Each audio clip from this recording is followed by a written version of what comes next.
अभी देखते हैं ए इंटरसेक्शन बी के बारे में और थोड़ा सा बात करते हैं। अगर मेरे पास दो इवेंट है ए और बी, तो सेट थ्योरी में कैसे क्या होने वाला है इसका। तो अगर ए इंटरसेक्शन बी आने वाला है तो मुझे पता है कि ए इंटरसेक्शन बी को जनरली रिप्रेजेंट कैसे करते हैं। दो सेट होंगे हमारे पास ए और बी, दोनों का कॉमन एलिमेंट। अच्छा, तो इसको हम लोग प्रोबेबिलिटी के फॉर्म में प्रोबेबिलिटी ए इंटरसेक्शन बी भी लिख सकते हैं। अभी इसके बारे में ध्यान से सोचो, ए इंटरसेक्शन बी का मिनिमम वैल्यू कितना हो सकता है। अगर मेरे से कोई पूछे ए इंटरसेक्शन बी का मिनिमम वैल्यू कितना हो सकता है, तो मैं क्या बोलूँगा, मिनिमम ये तभी होगा जब कुछ इस टाइप का दिखेगा, for minimum probability of A intersection B. Set theory से हमें अगर देखा जाए तो वेन डायग्राम कैसा दिखना चाहिए इसके लिए, तो मैं बोलूँगा सोचो कुछ भी इंटरसेक्शन आए ही ना, मतलब कौन सा केस हो जाए, म्यूचुअली एक्सक्लूसिव केस हो जाए। म्यूचुअली एक्सक्लूसिव केस में मेरे से कोई पूछेगा कि ए इंटरसेक्शन बी में कितने एलिमेंट्स हैं, तो मैं बोलूँगा कुछ भी नहीं, नल सेट है। तो इस केस में प्रोबेबिलिटी ए इंटरसेक्शन बी कितना हो जाने वाला है, 0। इससे मुझे ये पता चला कि minimum value of probability of A intersection B कितना आने वाला है, 0। And this is when A and B are mutually exclusive. Okay, maximum value, अब सोचो for maximum value and it is given that A set और B set equal नहीं है ना। हो सकता है इक्वल, लेकिन हमें जनरल केस लेके चलना है कि ए और बी दोनों अलग अलग सेट है। तो बताओ मैक्सिमम कब होगा, जब तुम इंटरसेक्शन निकालना चाहोगे और उसको मैक्सिमाइज करना है। तो अगर दोनों सेट अगर सेम टू सेम है तो क्या करोगे, मैक्सिमम तभी होगा जब एक दूसरे को ओवर कोइंसाइड कर जाए, ठीक है, तभी मैक्सिमम हो जाएगा ए इंटरसेक्शन बी। लेकिन अगर दोनों अलग अलग है और सपोज ए सेट ये है, बी सेट इससे थोड़ा छोटा है, तो ए इंटरसेक्शन बी अभी तो ये आया, लेकिन इसको मैक्सिमाइज करना है तो मैं क्या करूँगा, बी को अंदर लाऊंगा। एक टाइम आएगा व्हेन बी सेट पूरा का पूरा इसके अंदर आ जाए। इस केस में ए इंटरसेक्शन बी कितना आ जाएगा, ये वाला चीज़, और यही सबसे मैक्सिमम ए इंटरसेक्शन बी हो सकता है। अच्छा, इस केस में मेरे से पूछे प्रोबेबिलिटी ऑफ ए बड़ा है या प्रोबेबिलिटी ऑफ बी, सिर्फ प्रोबेबिलिटी ऑफ ए का बात चल रहा है, तो प्रोबेबिलिटी ऑफ ए कितना हो जाएगा, ये इतना बड़ा सर्कल है, तो ऑब्वियसली प्रोबेबिलिटी ए का बड़ा होने वाला है प्रोबेबिलिटी बी से। लेकिन मैंने यहाँ पे तो स्पेसिफाई कर दिया कि बी छोटा है ए से, लेकिन क्वेश्चन में ये तो पता नहीं है मुझे ए किसको लेना है, बी किसको लेना है। ऐसा भी तो हो सकता है कि बी बड़ा हो ए से, जब बी बड़ा होगा ए से तो क्या होगा, जब बी बड़ा होगा ए से तो ऐसा कुछ बन जाएगा इस टाइप का कि बी बाहर रहेगा, ए अंदर रहेगा पूरा का पूरा। ओके, तो इस केस में भी मैक्सिमम ही होगा। अगर ये वाला केस होगा तो इस केस में मैक्सिमम आएगा ए इंटरसेक्शन बी। तो अगर कोई मेरे से पूछे maximum of probability of A intersection B कितना होना चाहिए, तो मेरा जवाब क्या होगा, या तो वो पी ए होगा या फिर पी बी होगा। लेकिन पी ए और पी बी में से कौन सा होगा, तो मैं बोलूँगा जिसका वैल्यू कम होगा वो होगा। नहीं समझ में आया, कोई बात नहीं।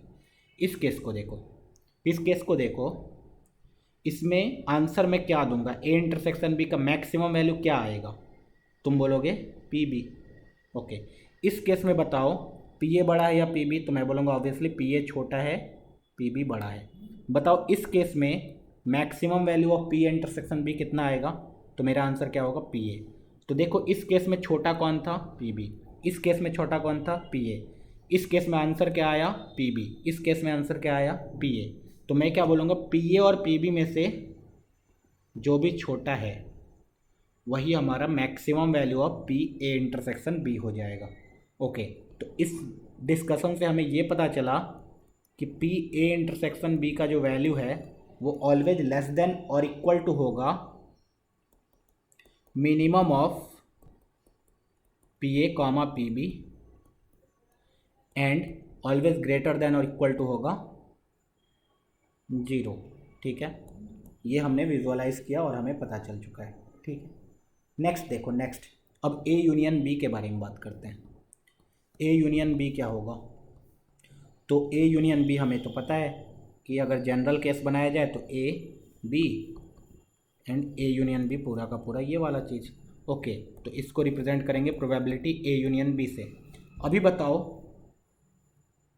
मैक्सिमम, मिनिमम पहले, ठीक है, मिनिमम का ही बात करते हैं। Minimum of P A intersection B कब आएगा?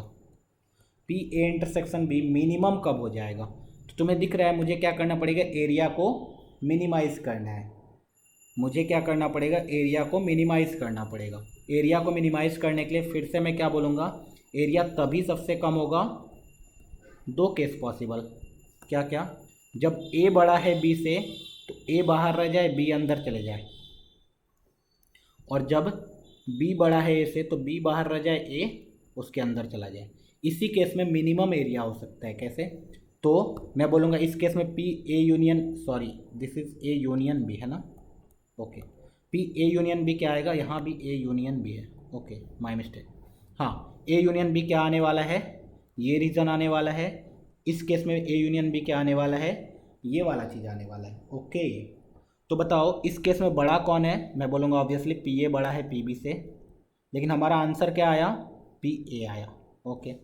इस केस में बड़ा कौन है, पी बी बड़ा है पी ए से, और हमारा आंसर क्या आया, पी बी आया। तो अगर मेरे से कोई पूछे minimum value of P A union B कितना होगा, तो मैं बोलूँगा minimum value of P A union B, minimum of P A union B जो होगा वो होगा maximum of P A comma P B. P A और पी बी में जो मैक्सिमम होगा वो आंसर हो जाएगा। कैसे? क्योंकि इस केस में पी ए और पी बी में बड़ा कौन, पी ए, आंसर क्या आया, पी ए। इस केस में पी ए और पी बी में बड़ा कौन, पी बी, आंसर क्या आया, पी बी। तो मैं बोलूँगा minimum value of P A union B जो आएगा वो तब आएगा जब maximum of P A and P B ले लें, ओके। अब हम लोग मैक्सिमम वैल्यू निकालते हैं। Maximum of P A union B कब आएगा, ये तो देखना बहुत ही आसान है। हमें क्या करना पड़ेगा, एरिया को मैक्सिमाइज़ करना पड़ेगा। एरिया मैक्सिमाइज तभी होगा जब दोनों के दोनों म्यूचुअली एक्सक्लूसिव हो जाए, ये वाला रीज़न। ए यूनियन बी पूरा आ जाएगा, है ना, पी ए यूनियन बी इस केस में। तो इस केस में पी ए यूनियन बी कितना आने वाला है, maximum of P A union B, maximum of P A union B क्या लिख सकते हैं, P A plus P B. अच्छा, क्या यही आंसर हो जाएगा? 2 सेकंड के लिए सोचो, हमारा आंसर आना चाहिए नो। क्यों? क्योंकि अगर मैंने पी ए निकाला और पी बी निकाला और दोनों का सम कितना आ गया, 1 से बड़ा आ गया। यहाँ पे तो खैर दिख रहा है वेन डायग्राम में 1 से छोटा, 1 से बड़ा आने का मतलब क्या हो गया, सपोज एक आ गया 0.6, एक आ गया 0.5, तो टोटल सम किया तो कितना आ गया, 1.1। तो क्या किसी भी एक पर्टिकुलर एक्सपेरिमेंट के लिए कितने भी इवेंट्स डिफाइन कर लो, total probability of the sum of the events क्या 1 से बड़ा हो सकता है क्या? तो हमारा आंसर आएगा नो। तो मैक्सिमम कितना हो सकता है प्रोबेबिलिटी, 1। अच्छा, अगर P A plus P B 1 से बड़ा आ गया, दिस मीन्स क्या है, पी ए और पी बी इतना बड़ा है कि एक पी ए ऐसा आ गया और पी बी सपोज बाकी सारे। तो इससे क्या हो गया, जब अलग अलग किया हमने तो ये पूरा अलग ऐसा हुआ कि पूरा का पूरा बाहर हो गया। तो उस केस में हम लोग क्या बोलेंगे, या तो जब P A plus P B 1 से छोटा है तो आंसर वही होगा, या नहीं तो 1 होगा जब वो 1 से बड़ा है। तो इन दोनों में मिनिमम, एक्चुअल में इन दोनों में जो मिनिमम होगा वही हमारा आंसर होगा। या तो P A plus P B लिख दो, सपोज पी ए है 0.4 और पी बी है 0.3, तो maximum of P A union B कितना आ सकता है, तो मैं बोलूँगा 0.7 ही आ सकता है, उससे ज़्यादा हम लोग ला ही नहीं सकते हैं।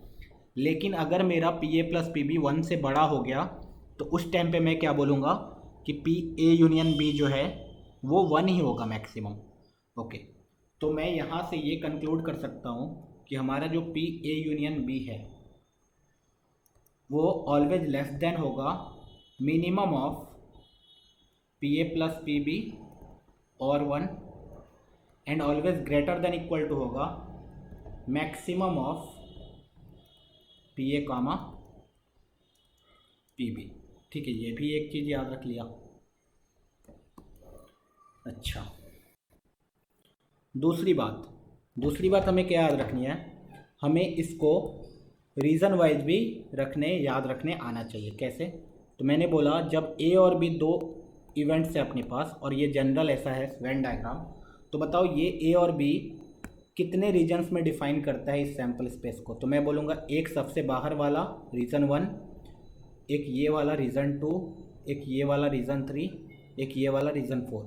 अब बहुत लोग गलती से क्या करते हैं, इस वाले को रीज़न 5 लिख सकते हैं, लेकिन तुम्हें पता है कि रीज़न 1 और 5 सेम है। एक्चुअली बाहर वाला पूरा का पूरा रीज़न को हमने 1 बोला है।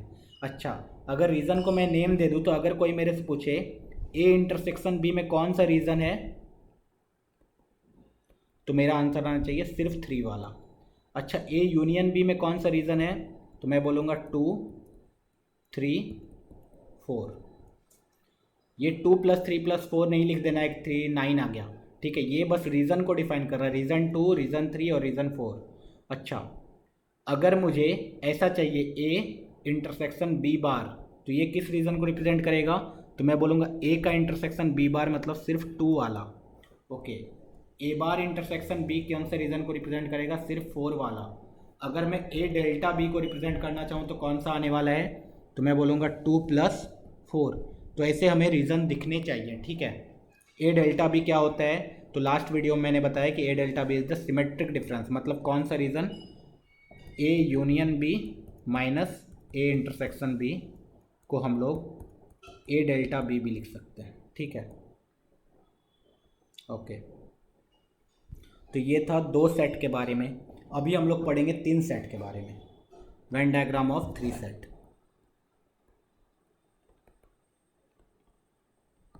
ऑफ 3 सेट्स या 3 इवेंट्स, ठीक है। अगर 3 इवेंट्स हो तो हम लोग जनरली कैसे वेन डायग्राम बनाते हैं, ऐसा कुछ सैम्पल स्पेस होता है हमारे पास, ठीक है। ये एक रीज़न हो गया, ये एक हो गया और ये एक हो गया। इसको मैं बार बार वेन डायग्राम को ड्रॉ करके ना दिखा के मैं क्या करता हूँ, रीज़न वाइज दिखा देता हूँ, ठीक है। रीज़न वाइज कैसे दिखाता हूँ, सोचो इसने क्या किया, अपने टोटल रीज़न को कितने पार्ट्स में डिवाइड किया है, पूरा का पूरा बाहर वाला एक, अगर इसको नाम दिया ए, इसको नाम दिया बी, इसको नाम दिया सी, ये वाला 2, ये वाला 3, this one is 4, this one is 5, this one is 6, this one is 7, this one is 8। Total कितने रीजन्स आ गए, 8 रीजन्स आ गए। अब एक एक करके देखो, अगर मैं A union B union C का बात करूँ, A union B union C का बात करो, तो इसमें कौन कौन से रीज़न आएंगे, तो दिख रहा होगा सबको, 1 छोड़ के बाकी सारे रीज़न आ जाएंगे A union B union C में। मैं उनको शेड नहीं कर रहा हूँ क्योंकि शेड करूँगा तो ये बहुत ही गंदा दिखने लगेगा, तो डायरेक्टली देख लो, 1 छोड़ के बाकी सब आ जाएंगे, मतलब 2 + 3 + 4 + 5 + 6 + 7 + 8, ये सारे रीज़न आ जाएंगे। तो यहाँ से मुझे एक और चीज़ पता चलेगा, प्रोबेबिलिटी के फॉर्म में लिखना चाहूँ, जो कि इंक्लूजन एक्सक्लूजन प्रिंसिपल या सेट थ्योरी में भी हमने पढ़ रखा है, कि probability of A union B union C निकालने जाऊँ तो मैं ऐसे लिख सकता हूँ, probability A + probability B + probability C. पहले क्या किया, एक एक करके प्रोबेबिलिटी को ऐड किया तो प्रोबेबिलिटी सी, उसके बाद 2 वाला माइनस किया, A intersection B, B intersection C, C intersection A को माइनस किया, उसके बाद क्या किया, A intersection B intersection C को ऐड किया। अच्छा, कोई मेरे से पूछे कि सिर्फ पी ए किसको रिप्रेजेंट करता है, सिर्फ पी ए, तो पी ए में कौन कौन सा रीज़न आएगा, 2, 3, 6 एंड 5 दिख रहा होगा, 2, 3, 6, 5, ये चारों रीज़न को मिला दोगे तो क्या बन जाएगा, पी ऑफ ए। लेकिन अगर कोई बोल दे प्योरली ए, प्योरली ए मतलब क्या हो जाएगा, सिर्फ ये वाला रीज़न, सिर्फ ये रीज़न ये है प्योरली ए, और अगर सिर्फ इस रीज़न का बात करें तो ये कौन सा रीज़न है, प्योरली बी। इस रीज़न का बात करें तो ये कौन सा रीज़न है, प्योरली सी। अच्छा, A intersection B intersection C कौन सा रीज़न है, तो यहाँ से दिख रहा होगा रीज़न 5 जो है अपना, that is A intersection B intersection C है। अच्छा, 3 और 5 मिल जाएगा तो क्या आता है, ए इंटरसेक्शन बी वाला, 6 और 5 मिल जाएगा तो ए इंटरसेक्शन सी वाला, 7 और 5 मिल जाएगा तो बी इंटरसेक्शन सी वाला। तो इस तरीके से हमें रीज़न तो आइडेंटिफाई करने आना ही चाहिए। ओके, अभी अगर सोचो 3 वेन डायग्राम में मुझे ऐसा कुछ बनाना हो जो एक दूसरे में तीनों म्यूचुअली एक्सक्लूसिव हो, नोट, मुझे कुछ ऐसा वेन डायग्राम बनाना है, A B C are 3 events which are mutually exclusive. ऐसा नहीं बोला कि ए बी से म्यूचुअली एक्सक्लूसिव, बी सी से और ए सी से, बस बोला है ए बी सी तीनों में कोई कॉमन पार्ट नहीं है, डेट इज, ऐसा बोल सकते हैं, A intersection B intersection C 5 है बेसिकली। तो इस टाइप का वेन डायग्राम कैसे बनाएंगे, तो तुम सोचो कॉमन पार्ट कुछ आना ही नहीं चाहिए। तो इसको बनाने का एक तरीका ऐसा हो सकता है कि एक ऐसे बना दिया, दूसरा सपोज ऐसे बना दिया, और तीसरा ऐसे बना दिया, एंड तीसरा कुछ ऐसे बना दिया। ठीक है, देखो ए बी सी, इसमें जब तुम देखोगे तो ए और बी में कुछ तो कॉमन पार्ट है, बी और सी में कुछ तो कॉमन पार्ट है, ए और सी में कुछ तो कॉमन पार्ट है, लेकिन ए बी सी तीनों में कुछ भी कॉमन पार्ट नहीं है। ठीक है, अगर मेरे से पूछे कि ए बी सी तीनों में खुद में म्यूचुअली एक्सक्लूसिव हो, सब कुछ मतलब एक दूसरे से सब म्यूचुअली एक्सक्लूसिव हो, तो वेन डायग्राम में कैसे बनाऊंगा, all A B C are mutually exclusive, any two of A B C are mutually exclusive. उसको कैसे बनाऊंगा, तो सिंपल है, ए इंटरसेक्शन बी भी नहीं आना चाहिए, बी इंटरसेक्शन सी भी नहीं आना चाहिए, ए इंटरसेक्शन सी भी नहीं आना चाहिए, और ना ही ए बी सी का इंटरसेक्शन आना चाहिए। तो उस टाइम पे तीनों अलग अलग हो जाएंगे। ठीक है, तो ये समझ में आना चाहिए। तो ये सब था सेट थ्योरी से। सबसे पहले हमने वेन डायग्राम बनाने सीखा। वेन डायग्राम जब बनाने हमने सीख लिया है तो इसको हमने लिखना भी सीख लिया बेसिकली, कि कोई भी इवेंट होगा, कोई भी सैम्पल स्पेस डिफाइन करेंगे तो किस तरीके से उसको वेन डायग्राम में रिप्रेजेंट कर सकते हैं, वो लास्ट वीडियो में मैंने सिखाया था। ठीक है, नेक्स्ट वीडियो में हम लोग स्टार्ट करेंगे, अगर इतना नॉलेज है हमारे पास, तो कंडीशनल प्रोबेबिलिटी। तो कंडीशनल प्रोबेबिलिटी स्टार्ट करने से पहले मुझे ये वेन डायग्राम जानना बहुत ही ज़रूरी था। अब वेन डायग्राम हमने सीख लिया है तो हम लोग कंडीशनल प्रोबेबिलिटी बहुत ही आसानी से सीख सकते हैं, और बहुत ही ईजी होगा अगर हम लोग वेन डायग्राम को धीरे धीरे सॉल्व करते रहें और कंडीशनल प्रोबेबिलिटी को समझते रहें, तो बहुत ही ईजी हो जाएगा ये पूरा का पूरा चैप्टर। कंडीशनल प्रोबेबिलिटी जो है वो बहुत ही इंपॉर्टेंट है। हर साल जेईई में कम से कम 2 क्वेश्चंस आते हैं कंडीशनल प्रोबेबिलिटी से। ठीक है।